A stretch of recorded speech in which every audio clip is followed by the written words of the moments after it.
Welcome to the short and sassy podcast with Simone de Haas and part 2 of Vulnerability is the New Visibility. This episode was recorded in front of a live audience as part of the short and sassy podcast launch. Till now, the world has encouraged us to hold our stories really tightly inside and pretend that everything is okay, except that we know that it's not. And all that pretending is just a great big fat wall of judgment that keeps us separate from each other. Now, politicians may build walls and they may tear them down. But what they don't realize is that walls start and end in people's hearts. Physical walls are simply a representation of what has already occurred in our hearts. So if you want to change the world, dismantle your inner walls, heal those stories, and heal the world. We often judge ourselves and our stories, don't we? Thinking we aren't significant enough, we aren't bold enough or clever enough, that we aren't enough. The stories that you judge are the stories you haven't yet healed from. And in the moment when you stop judging you, the masks will fall away and you can then receive the depth and vulnerability of your authentic power. So how do you do that? To stop judging you, start being grateful for who you are, for where you are, for what you are becoming. Your every choice makes a difference. Your shadow self is a very wise guide. It knows more than Google about who you are and what's next in your journey to becoming visible. And vulnerability as the new visibility is not about airing your dirty laundry. It's about doing the washing and choosing what's next from a clear, clean space of possibility. Your authentic power emerges as you discover you have nothing to hide and much to celebrate. Embracing your authentic power is a courageous choice. It's the choice to have gratitude for who you are, warts and all, rather than making your difference wrong. It's the choice to back yourself rather than doubt yourself. It's the choice to be what others want you to be or who you know yourself to be. It's the choice to seek visibility through authentic presence rather than a perfect image that is exhausting to uphold. And this choice is available to each of us in every single moment. Vulnerability is our greatest measure of courage. In 2011, I attended my first ever National Speakers Association convention. When the keynote speaker took to the stage, she got us to share with the person behind something that we used to do and love. And to my surprise, I shared that I really missed singing.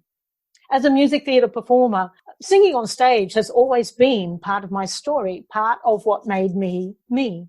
And yet I no longer sang. So I turned back to the stage and I see Lisa, the keynote speaker, walking down the aisle towards me. She asks for 6 volunteers to come up on stage and sing one line of a song. I find myself on my feet. Not quite sure how that happened. Lisa asks another question, something along the lines of, who would find this a really scary thing to do? And I'm so scared at the idea of being chosen that I can't even get my hand into my arm in the air properly. It's like sitting at half mast, fingers here at ear level. And I see her see me and see my lukewarm attempt at getting my hand in the air. And I just know she's going to pick me. And she does. And I end up on stage to the cheers of nearly 400 people. Me and 5 other guinea pigs, volunteers. And I have never known stage fright like it. In over 25 years on stage, I have never been so petrified. I feel like I want to throw up. My legs are wobbling and my palms are sweaty. And I watch as every person in line before me gathers up their courage, their vocal cords, and launches into a line of a song. And meanwhile, over and over and over in my head are the words, the thoughts. I can't think of a single song to sing. I don't know any songs. I'm going to look like a complete idiot. These are speakers. They will laugh at me. I'll be humiliated. There's a guy in the line before me. He takes the microphone and he sings a couple of lines of a gospel song. And he sounds really, really good. And then he jumps off the frickin' stage. No joke. He leaps off the stage to finish. What a showman. And he deserves the applause, and there's heaps of it. And then it's my turn. I take the microphone and my hand wobbles so much. And I still can't think of a single song to sing. And then I do one simple thing.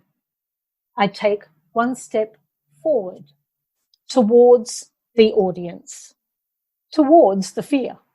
And I say to them, I'm so scared right now that I cannot think of a single song to sing. Slight pause.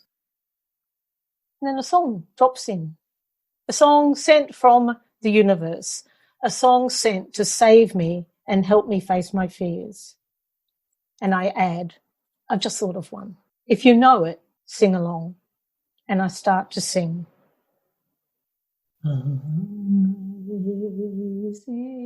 grace, how sweet the sound that saved a wretch like me. By the time I finish, there are 400 voices joining in, all singing. And that is the visibility of vulnerability in action. You've been listening to the Short and Sassy Podcast with Simone de Haas. If you've enjoyed this, I would love you to subscribe. You can find me on Apple iTunes, Spotify, and at www.simonedehas.com/podcast. Thank you so much for listening.